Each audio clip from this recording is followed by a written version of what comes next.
Monsieur le Président, mes chers collègues, les grands objectifs pour une meilleure prise en compte des enjeux énergétiques, climatiques et de qualité de l'air sont définis par les lois issues du Grenelle de l'environnement de 2009 et 2010, rédigées à l'initiative de Nicolas Sarkozy et sous la responsabilité de Jean-Louis Borloo, puis par la loi relative à la transition énergétique pour la croissance verte de 2015, proposée par Ségolène Royal.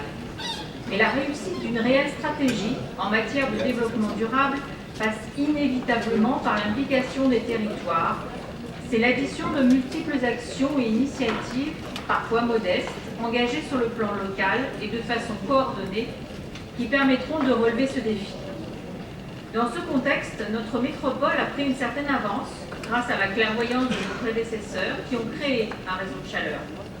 Aujourd'hui, vous nous demandez de voter le développement et le verdissement de ce réseau dans le cadre d'une nouvelle DSP. DSP dont les procédures passées ont subi bien des déboires. J'en profite pour remercier les services pour la qualité de ce dossier et pour assurer chacun de notre confiance dans le respect des procédures. La délibération qui nous est donc soumise va pleinement dans le sens de la loi du 17 août 2015, dont l'un des objectifs est de multiplier par 5 la quantité de chaleur et de froid renouvelables et de récupération livrés par les réseaux de chaud et de froid à l'horizon 2030. Vous avez décliné tous les points forts du nouveau projet de réseau, j'en cite quelques-uns. C'est une réponse concrète et une réelle contribution au plan climat de la métropole, avec une baisse de 100 000 tonnes des émissions de CO2. Il est vertueux sur le plan écologique, puisque l'on prévoit un taux de 65% d'énergie renouvelable, avec l'utilisation de l'énergie de récupération de l'usine de Gerland et la création d'une chaufferie biomasse à Survie. Il participe à la lutte contre la précarité énergétique, grâce à un coût maîtrisé pour l'usager, inférieur aux autres modes de chauffage. C'est un point fondamental pour nous, UDI.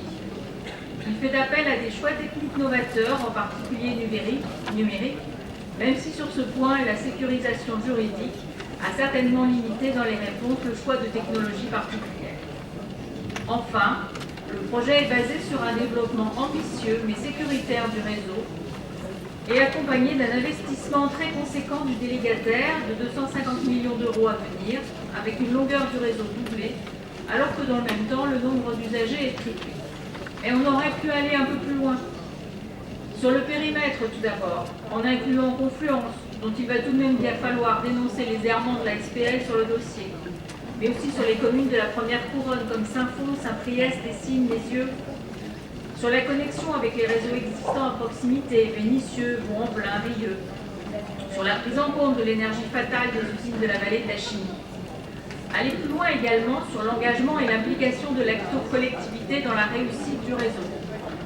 La métropole a une réelle possibilité d'inciter les partenaires, tels que bailleurs sociaux, aménageurs de ZAC, promoteurs privés, autres collectivités locales, État, à étudier les possibilités de raccordement au réseau. Nous aurions souhaité que sur ce point, la métropole soit motrice et plus engagée.